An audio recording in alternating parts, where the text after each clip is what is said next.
ABCL की नए किश्त में आपका फिर से एक बार स्वागत है। इस बार हम लोग क्या करने वाले हैं, तो इस बार हम लोग एक नया सब्जेक्ट पढ़ेंगे जिसका नाम है डायनामिक्स। माया में डायनामिक्स क्या करते हैं, कैसे करते हैं, उनका बेसिक्स क्या होता है, इसके बारे में हम डिटेल में बात करने वाले हैं। ठीक है, तो सबसे पहले हम जिन चीज़ों के बारे में बात करेंगे कि डायनामिक्स होते क्या हैं और ये क्या करेंगे हमारे लिए। ठीक है, तो सबसे पहले जब हम बात करेंगे डिस्कशन में, तो हम माया डायनामिक्स क्या होता है इसके बारे में बात करेंगे। ठीक है, ज़्यादातर हम डायनामिक्स के बारे में जब हम चर्चा करते हैं या बात करते हैं तो आपको यहाँ पर दिखेगा बहुत सारा फिज़िक्स। ठीक है, अगर आपको फिज़िक्स अच्छी लगती है तो बहुत अच्छी बात है, और नहीं अच्छी लगती है तो शायद आपको डायनामिक्स करते करते ये अच्छी लगने लगे। क्योंकि मेरे साथ तो ऐसे ही हुआ था कि मुझे फिज़िक्स कोई ख़ास पसंद नहीं थी, लेकिन जब मैंने डायनामिक्स शुरू किया और हमने रियल टाइम इफ़ेक्ट्स वगैरह देखने शुरू कर दिए तो ऐसा लगता था कि जैसे कि सब कुछ बहुत ही आसान है और चीज़ें समझ में आनी शुरू हो जाती हैं। ठीक है, तो पढ़ाई को पढ़ाई की तरह करना, जो बचपन में हमने फिज़िक्स के चीज़ें पढ़ी उनको देख नहीं पाए उतनी आसानी से, जिससे मैं सब्जेक्ट की कंटिन्यूटी का उतनी अच्छे से ज्ञान नहीं हो पाया। लेकिन यहाँ जब आप करेंगे ये सारी चीज़ें तो आपको साथ ही साथ वो प्रैक्टिकल्स भी दिखने शुरू हो जाते हैं, जिससे आप अंदाज़ा लगा सकते हैं कि जो फिज़िक्स हमने पढ़ी है वो रियलिटी में काम कैसे करती है। तो काफ़ी इंटरेस्टिंग होने वाला है, काफ़ी बहुत अच्छी अच्छी चीज़ें आपको यहाँ पर मिलेंगी फ्यूचर में। लेकिन वही पढ़ाई होती है। ठीक है, पढ़ाई को अगर पढ़ाई की तरह लिया जाए गंभीरता से तो बहुत अच्छी बात है, लेकिन फिर भी हम कोशिश करेंगे कि जितना बेसिक स्तर से हो सके इसे समझने की, ताकि आपका बेस मजबूत रहे और फ्यूचर में जाके आप इसको अपना एज अ करियर भी ले सकें। और काफ़ी कुछ जो है इसमें हमें नया सीखने को मिलने वाला है। तो माया डायनेमिक्स के लिए सबसे पहली चीज़ क्या है कि हमें जानना पड़ेगा कि डायनेमिक्स क्या होते हैं। तो आते हैं, हम बात करते हैं डायनेमिक्स क्या होते हैं। ठीक है, डायनेमिक्स का सिंपल सा मतलब है, ठीक है, कि एक शब्द ऐसा भी है जिसको कि हम इसके साथ एसोसिएट करते हैं VFX। ठीक है, आप यहाँ भी देख सकते हैं, यहाँ एक शब्द लिखा हुआ है FX। तो जो मैंने शब्द का इस्तेमाल किया VFX, V का मतलब होता है विजुअल और FX स्टैंड फॉर इफ़ेक्ट्स। तो जब भी आप कहीं FX सुनते हैं तो FX का मतलब आप सीधे सीधे समझिए कि हम इफ़ेक्ट की बात कर रहे हैं। तो डायनेमिक्स भी एज अ इफ़ेक्ट काम करते हैं। इफ़ेक्ट कैसे इफ़ेक्ट्स? बहुत रियलिस्टिक इफ़ेक्ट्स काम करते हैं। ठीक है, रियलिस्टिक इफ़ेक्ट का मतलब क्या होता है और नॉन रियलिस्टिक इफ़ेक्ट क्या होते हैं। ठीक है, ऐसे इफ़ेक्ट्स जिनमें फिज़िक्स इन्वॉल्व हो वो रियलिस्टिक इफ़ेक्ट्स हैं। ठीक है, और ऐसे इफ़ेक्ट्स जिनमें जो हम टाइमलाइन के थ्रू करते हैं, ठीक है, वो रियलिस्टिक नहीं होते हैं, वो मैनमेड होते हैं, लेकिन वो बनाए कुछ जैसे एनिमेशन की बात करते हैं, 12 प्रिंसिपल ऑफ एनिमेशन होते हैं। आप एनिमेशंस को ध्यान में रखते हुए, मद्देनज़र रखते हुए एनिमेशन करने की कोशिश करेंगे तो आप देखेंगे वो बहुत ही रियलिस्टिक होते हैं। बट फिज़िक्स वाले पार्ट से ज़्यादा रियलिस्टिक नहीं हो सकते, क्योंकि इसमें सब कुछ जो है कैलकुलेशन पे आधारित होता है और सिमुलेशंस होते हैं। सिमुलेशंस का मतलब क्या होता है? सिमुलेशन एक शब्द है जिसका मतलब होता है होते रहना। अब होते रहने का क्या मतलब होता है? आप टाइम लाइन पे की फ्रेम एनिमेशन करते हैं तो आप पहले से एक चीज़ को आधार बनाते हैं। वो आधार क्या होता है? मान लीजिए आपने वॉक साइकिल बनाई, तो वॉक साइकिल कितने फ्रेम की है? वो 3 फ्रेम की है, 5 फ्रेम की है, 7 फ्रेम की है, 9 फ्रेम की है, 11 फ्रेम की है, या एंड सो ऑन। ऐसे ही आप फ्रेम पहले डिसाइड कर लेते हैं, उसके अकॉर्डिंग आप। लेकिन आप डायनेमिक्स में फ्रेम डिसाइड नहीं कर सकते। आप अगर 2 फ्रेम रखेंगे तो वो 2 फ्रेम पे सिमुलेट होगा, 100 रखेंगे तो 100 पे सिमुलेट हो जाएगा। ठीक है, 1000 रखोगे, 10,000 रखोगे, वो सिमुलेशन चलती रहेगी। तो लगातार होने की प्रोसेस है सिमुलेशन, एंडलेस। इसीलिए इसे बड़ा संभाल के इस्तेमाल करना पड़ता है। हमें देखना पड़ता है कि हमारा सिस्टम जो है वो उस हद का बना हुआ है कि नहीं है। ये बहुत डिपेंड करता है हमारे सिमुलेशन होने पे, ठीक है। तो हम अपने सिस्टम के आधार पे 100, 200, 1000 डिपेंड करता है कि हम उसमें वो कितना हल्का है और कितना भारी है। सिमुलेशन जो है उसके पार्टिकल्स पे आधारित होंगे, ठीक है, कितने ज़्यादा पार्टिकल हैं, कम पार्टिकल हैं, वॉट एवर जो भी सिचुएशन होती है। तो हमें इस चीज़ का ध्यान रखना है। तो सबसे पहले डायनेमिक्स क्या है, डायनेमिक्स इफेक्ट्स होते हैं, ठीक है। FX stands for effects. तो ये एज अ इफेक्ट टूल काम होता है, बहुत नेचुरल होते हैं, रियलिस्टिक होते हैं और सिमुलेशन होते रहने की प्रोसेस लगातार चलती रहती है ये, ठीक है ना। तो इसे रेंडर करना थोड़ा सा मुश्किल होता है। जो भविष्य में जब हम सीखेंगे तो आपको समझ में आ जाएगा कि इसके रेंडरिंग के प्रोसेस को हम कैसे कंप्लीट करेंगे ताकि ये थोड़ा आसान हो जाए। दूसरी चीज़ क्या है कि क्या होता क्या है, ठीक है ना। जैसे हमारा जो चैनल है वो हिंदी भाषी लोगों के लिए ज़्यादा है, तो हम दोनों चीज़ों को एक साथ पढ़ते हैं ताकि आप दोनों चीज़ों में इन चीज़ों को आसानी से समझ सकें। अब सिंपल है कि डायनेमिक्स, व्हाट इज़ डायनेमिक्स। अब माया में होता क्या है, माया में होता क्या है, सिंपल फिजिक्स होती है माया में। फिजिक्स का मतलब क्या होता है, फिजिक्स के छोटे छोटे मतलब आपको यहाँ नजर आ जाएंगे अभी, ठीक है।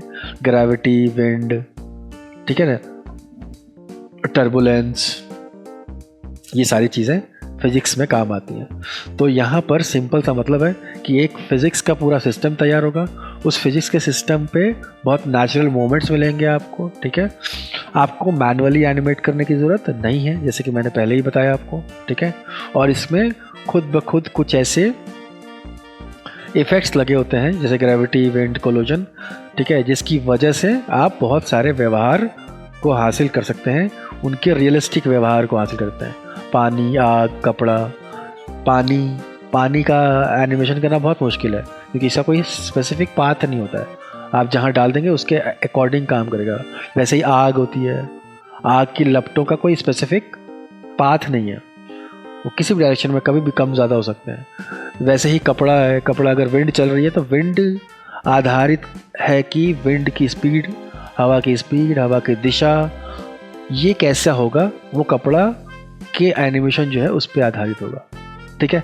तो ये एक बेसिक छोटा सा सिस्टम है जिसकी वजह से आपका डायनामिक्स काम कैसे करता है। सिंपल फिजिक्स होती है, मूवमेंट्स नेचुरल होते हैं, की फ्रेम एनिमेशन नहीं करना पड़ता है, वो खुद एनिमेट होते हैं, ठीक है। और वो एनिमेट कब होते हैं, जब उसमें इस तरह के वो लगे होते हैं इफ़ेक्ट्स, जिनको हम ग्रेविटी, विंड, कोलोजन, ठीक है, ये सब मानते हैं, जिसकी वजह से इस तरह के इफ़ेक्ट्स क्रिएट किए जाते हैं जो कि व्यवहारिक रूप से वैसा काम करते हैं जैसा एटमॉस्फेयर में फिजिक्स काम करती है, ठीक है। तो ये दो चीज़ जाने के बाद इन शॉर्ट क्या होता है dynamics. Dynamics physics based simulation है। फिजिक्स बेस्ड सिमुलेशन का मतलब होता है होते रहना, ठीक है। ये कार्यक्रम कभी रुकता नहीं है, ये चलता रहता है। तो इसकी डिपेंडेंसी आपकी कैसे पे रहेगी, टाइमलाइन पे।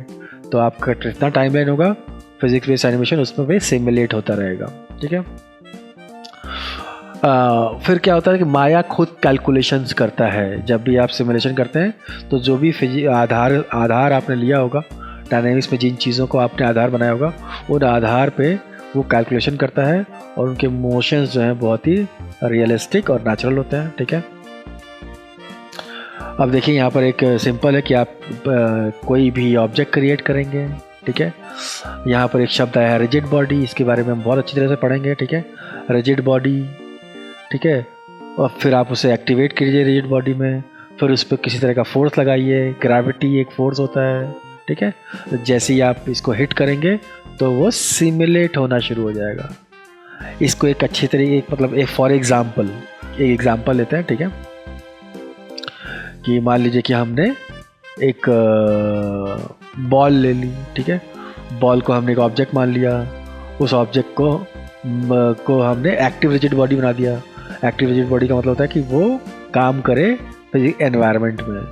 उसके ऊपर हमने एक ग्रेविटी लगा दी। ग्रेविटी का मतलब क्या होगा, बॉल नीचे की तरफ गिरेगी। आपको पता ही होगा एप्पल नीचे गिरा था तो न्यूटन ने ग्रेविटी की खोज की। तो ग्रेविटी का सिंपल मतलब है कि वो नीचे की तरफ, यानी कि धरती की तरफ उसको अट्रैक्ट करेगा। तो आपकी बॉल एक्टिव रिजिड बॉडी है जिसकी वो खींचेगा, नीचे की तरफ गिरेगा। जैसे ही मैं हिट करूँगा प्ले टाइम, तो जितना मेरा टाइमलाइन होगा वो तब तक जो है वो बॉल उछलती रहेगी, वो रुकेगी नहीं। रुकने के लिए भी मुझे उसमें कुछ चीज़ें ऐड करनी पड़ेंगी। तो जब भविष्य में मैं आपको दिखाऊंगा करते हुए सब चीज़ें, तो आपको समझ में आ जाएगा। तो इन शॉर्ट आपको समझ में आ गया होगा। फिज़िक्स बहुत सारा इन्वॉल्व है। अगर आपको पसंद है फिज़िक्स तो भी, नहीं है पसंद तो भी, जब भी हम डायनेमिक्स पढ़ेंगे तो हम फिज़िक्स के बारे में बहुत सारी बातें करेंगे, ठीक है। नाउ अब हम चलते हैं अपने नेक्स्ट पार्ट की तरफ। होप सो ये आपको 3 चीज़ें समझ में आ गई होंगी डायनेमिक्स के बारे में। अब डायनेमिक्स को कुछ पार्ट्स में डिवाइड किया गया है, ठीक है। वैसे तो बहुत सारी चीज़ें हैं, लेकिन हम यहाँ कुछ चीज़ों के बारे में डिस्कस करते हैं, और जब हम प्रैक्टिकल करना शुरू करेंगे तो वहाँ पर भी बहुत सारी चीज़ें आपको मिलेंगी। सबसे पहली चीज़ पार्टिकल्स, ठीक है। फिजिक्स अगर आप पढ़ते हैं, पढ़ चुके हैं, नहीं पढ़ चुके तो कोई बात नहीं है, ठीक है। पार्टिकल और वेव्स 2 तरह के फॉर्म्स हैं हमारे पास। तो यहाँ पर पार्टिकल्स की बातें कर रहे हैं, एन पार्टिकल्स, ठीक है। इनके बारे में और डिटेल में डिस्कशन होगा, लेकिन अब फिलहाल मैं खाली आपको एक ओवरव्यू दे रहा हूँ शुरू होने से पहले कि क्या क्या होने वाला है हमारे साथ जब हम डायनेमिक्स पढ़ेंगे, ठीक है। देखिए इसके प्रयोग में पार्टिकल्स जो है इन्वॉल्व है किस तरह के इफ़ेक्ट्स क्रिएट करने में। बारिश, धुआं, धूल, चिंगारी, ठीक है, इस तरह के rain, dust, spark, smoke particles, ठीक है। बट ये smoke particles, magic particles, explosions, ठीक है, ये सारी चीज़ें जो है इन्वॉल्व है। तो ये हर चीज़ जो आपको इतना रियलिस्टिक दिखने वाली है, क्योंकि इस तरह की चीज़ों का एनिमेशन टाइमलाइन पे करना नामुमकिन है। तो ये सारी चीज़ें सिमुलेट होंगी और इन सब का आधार बनेगा मेरा पार्टिकल सिस्टम, ठीक। नेक्स्ट और क्या आता है, तो आता है rigid body dynamics. Rigid body क्या होता है?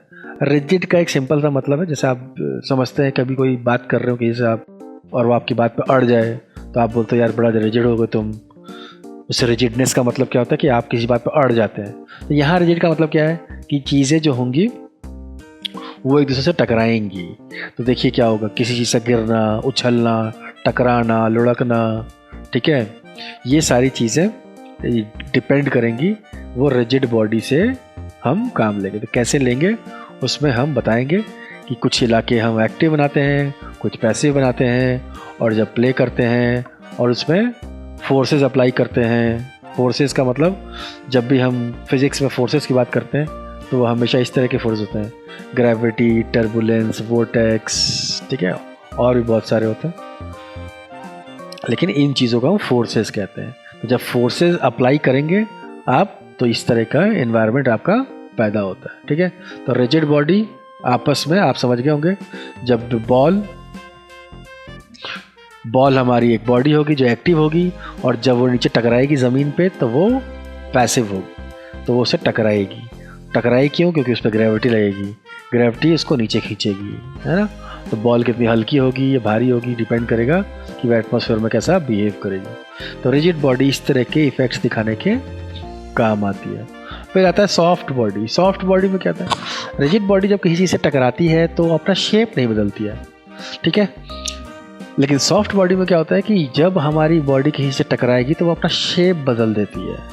लाइक देखिए जेली, वैसे ही रबर की बॉल अगर आप हाथ में लाके स्क्वीज़ करते हैं तो पूरी बॉल ही बदल जाती है। बलून हवा जितनी आप भरेंगे उसके आकार हिसाब से आकार लेती है वो, है ना। उसके अंदर पानी भर देंगे तो उसका अलग तरीका हो जाएगा। तो ये कुछ चीज़ें हैं। तो समझ जाइए कि जब भी आप किसी भी सॉफ्ट बॉडी के बारे में बात करते हैं तो सॉफ्ट बॉडी में जो ऑब्जेक्ट होता है वही अपना आकार बदलने की ताकत रखता है। सेम चीज़ें हैं, उसके ऊपर भी जो है सारी फोर्सेस और ये सारी चीज़ें अप्लाई होती हैं फिजिक्स, जिसकी वजह से उनका व्यवहार वैसा हो जाता है। फिर बात आती है आपके क्लॉथ्स, ठीक है। जहाँ भी एन लगा होता है उसका मतलब न्यूक्लियस होता है, जैसे एन पार्टिकल, न्यूक्लियस पार्टिकल्स, ठीक है। न्यूक्लियस किसी भी चीज़ के पैदा होने या स्टार्टिंग का पार्ट होता है, जहाँ से भी कोई चीज़ पनपती है।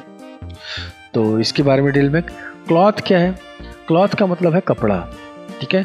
कपड़े का एनिमेशन करना बड़ा मुश्किल होता है। कपड़ा बहुत ही अलग तरीके से बिहेव करता है। हवा नहीं होगी तो अलग तरीके से बिहेव करेगा, तेज़ हवा चलेगी तो वही सेम कपड़ा अलग तरीके से बिहेव करेगा। फिर कपड़ों के खुद के अपने अपने प्रकार भी हैं, कॉटन है, सिल्क है, टेरिकॉट है, पॉलिस्टर है, ठीक है ना। अपने से बहुत सारे कपड़े नाम, हर कपड़े का अपना एक व्यवहार है और वो व्यवहार उस फिजिक्स के ऊपर डिपेंड करेगा, ठीक है ना। हवा, पानी जो भी उसके ऊपर टकराएगा उसके हिसाब से।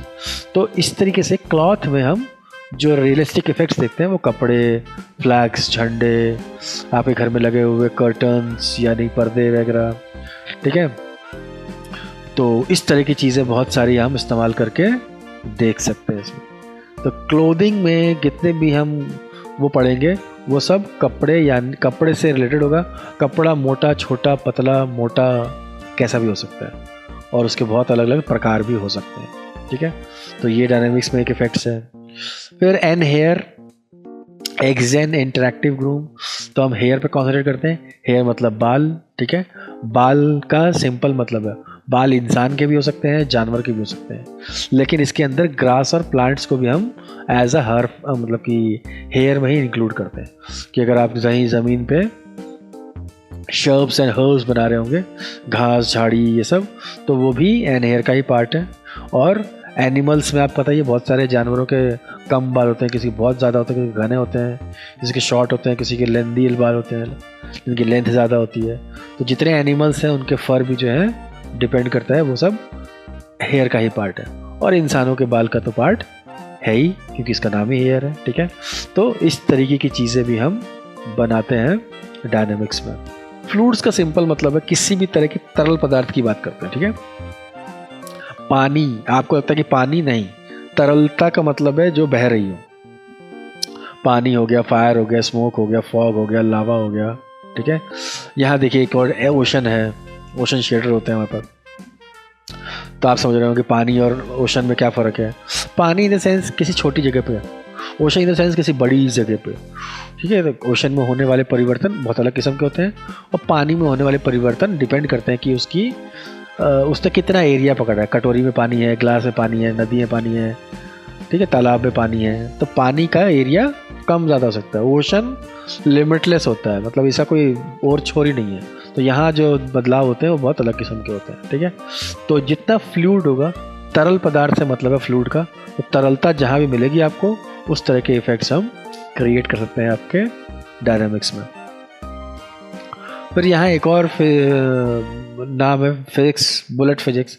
बुलेट में क्या मतलब, जैसे बुलेट ही है, आपको पता है गोली, बुलेट, गोली का काम क्या है, चलती है, किसी से टकराती है, उसे तोड़ देती है। तो बुलेट वाले फिजिक्स में आपको ज़्यादातर चीज़ें टूटती फूटती हुई नज़र आएंगी। एक दूसरे टकराना, टकराने के बाद इम्पैक्ट पड़ना, इम्पैक्ट का मतलब टूट जाना, शैटर हो जाना, टुकड़े हो जाना, ब्लास्ट हो जाना, और वो सब होने के बाद जो उनके मलबा होता है वो गिरता है। तो देखिए बहुत सारे ऑब्जेक्ट का टूटना, फिर वो टूटे हुए ऑब्जेक्ट जब गिरते हैं और डिब्रीज, ठीक है, मलबा। तो ये सारी चीज़ें हम आसानी से बना सकते हैं बुलेट वाले पार्ट में, ठीक है। तो ये 7 एलिमेंट जो हमने देखे, इसके अलावा भी अगर मैं ऑन करूं तो बहुत सारी चीज़ें मिल जाएंगी, ठीक है। जैसे मैं एक आपको दिखाता हूं, अगर आप पहली बार माया यूज़ कर रहे हैं तो माया खोलेंगे तो कुछ ऐसा नज़र आएगा ये, ठीक है। और अगर आप यूज़ कर चुके हैं माया तो कोई इशू ही नहीं है, ठीक है। तो आपको ये मिलेगा कहाँ एफएक्स, देखिए यहाँ पर जाएंगे हम। अभी मैं इसके बारे में कुछ यहाँ डिटेल में बात नहीं करूँगा, बस आपको एक ओवरव्यू लुक देने के लिए खोला है मैंने, ठीक है। यहाँ देखिए आप मॉडलिंग पे क्लिक कीजिए, यहाँ देखिए एफएक्स दिखेगा। जैसे ही एफएक्स दिखेगा यहाँ टॉप पे विंडो के बाद ये सारी कहानी बदल जाएगी। तो जिन जिन के मैंने नाम लिए देखे, an particle, fluid, cloth, hair, ठीक है। और ये इसके field solvers, air drag, gravity, Newton, ये सारे फोर्सेस हैं इसके, ठीक है, कैसे काम करेंगे। कुछ इफेक्ट्स हैं आपको देखिए, fire, fireworks, flow, light and शैट and smoke, ठीक है। ये जो मैश बहुत अच्छा है, ये भी हम पढ़ेंगे। इसमें बहुत सारी चीज़ें बहुत बढ़िया बढ़िया होती हैं, ठीक है। वैसे ही मैश और बुलेट आसपास दोनों सेम ही है, ठीक है, लेकिन इसमें थोड़ा अलग काम करता है ये, लेकिन इन दोनों का इंग्रेडिएंट जो कॉमन इंग्रेडिएंट है वो सेम है। तो ये देखिए जिसकी बुलेट की हम बात कर रहे थे, ठीक है। तो ये सारी चीज़ें इन बिटवीन है। बाइफ्रॉस्ट फ्लूइड, ठीक है, ये भी फ्लूइड का पार्ट है, ये भी फ्लूइड का पार्ट है। आपको लगा अलग है, अलग कुछ नहीं है, इनका बेस बदल गया। यहाँ पर ये पुराने टाइम से चलता हुआ पार्टिकल्स आ रहा था, ठीक है। जैसे पार्टिकल्स में एन पार्टिकल्स हैं, देखिए यहाँ पे, ठीक है। लेकिन ये पुराने लेगेसी जहाँ आपको दिखती है, ये पुराने पार्टिकल्स का व्यवहार है। तो ये भी मैं आपको अंदर जब पढ़ेंगे तब समझाऊंगा कि लेगेसी और नॉर्मल में क्या फ़र्क होता है। वैसे ही आप देखिए कि यहाँ पर फ्लूइड्स हैं और यहाँ पर आपके पास बाइफॉर फ्लूइड है, तो ये अलग तरीके से व्यवहार करेंगे आपके पास, ठीक है। तो ये थी कहानी हमारी। अब आपको यहाँ पर कुछ मैं पिक्चर्स दिखा दूँ जिसकी वजह से आपको समझ में आए।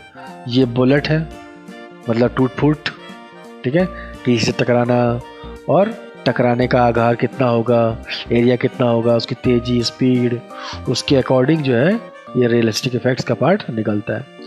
ये भी उसी का पार्ट है, टूट फूट का, बुलेट का, ये भी उसी का पार्ट है, ठीक है।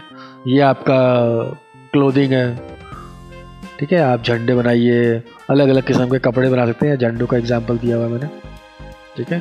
तो देखिए हर झंडा जो है अपने एटमॉस्फेयर के हिसाब से, जो उसमें व्यवहार है फिजिक्स का, उसके हिसाब से बहुत अलग तरीके से फ्लैग है ना, कहीं बिल्कुल स्ट्रेट है, कहीं थोड़ा सा कम है, कहीं बिल्कुल ही फड़फड़ा रहा है।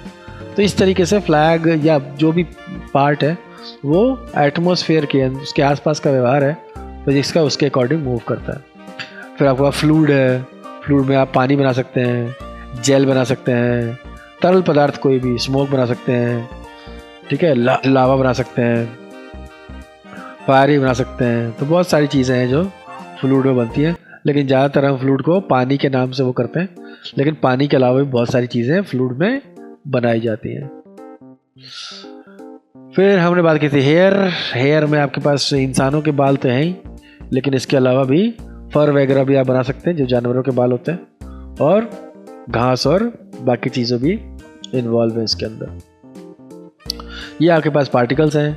पार्टिकल्स का मतलब होता है, पार्टिकल्स जैसे मैंने आपको स्टार्टिंग में बताया था, ठीक है, पार्टिकल्स बहुत सारी चीज़ों से मिल के बनते हैं। नंबर ऑफ पार्टिकल्स जितने ज़्यादा होंगे उनकी डेंसिटी उतनी ज़्यादा होगी। तो फायर क्रैकर्स, ठीक है, यहाँ भी बहुत सारी चीज़ें हो सकती हैं, बारिश, स्मोक, फर, जितनी भी आप चीज़ें देख सकते हैं, ये सारी चीज़ें यहाँ पे भी बन सकती हैं। लेकिन ये होते बहुत छोटे छोटे पार्टिकल्स हैं। सिंगल पार्टिकल का कोई ज़्यादा मतलब नहीं होता है। जब आप पार्टिकल्स का नंबर ऑफ पार्टिकल्स उनकी बहुतायत कर देंगे, तो ये बहुतायत भी आपको अपने सिस्टम के अकॉर्डिंग देखनी होगी कि सिस्टम आपका कैसे काम कर रहा है। अच्छा सिस्टम है तो आप लाखों में खेल सकते हैं, ख़राब सिस्टम है तो फिर आपको लाखों को कम करके हज़ारों में खेलना पड़ेगा, तब जाके आपका सिस्टम सही काम करेगा, ठीक है। ये आपका रिजिड बॉडी है, एक दूसरे टकराएंगे, गिरेंगे, रोल करेंगे, ठीक है। तो ये एग्जाम्पल सेटअप आपको समझ में आने के लिए।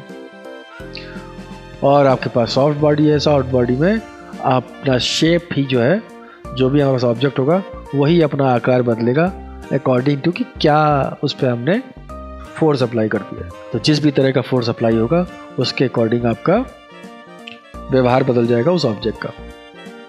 देख सकते हैं यहाँ पे कि ऑब्जेक्ट ही अपना जो है शेप चेंज कर रहा है। तो मिलते हैं आपसे फिर नेक्स्ट क्लास में, जहाँ से हम प्रॉपर पढ़ाई शुरू करेंगे माया डायनेमिक्स की। तब तक के लिए पढ़िए, पढ़ाइए, ज्ञान बढ़ाइए।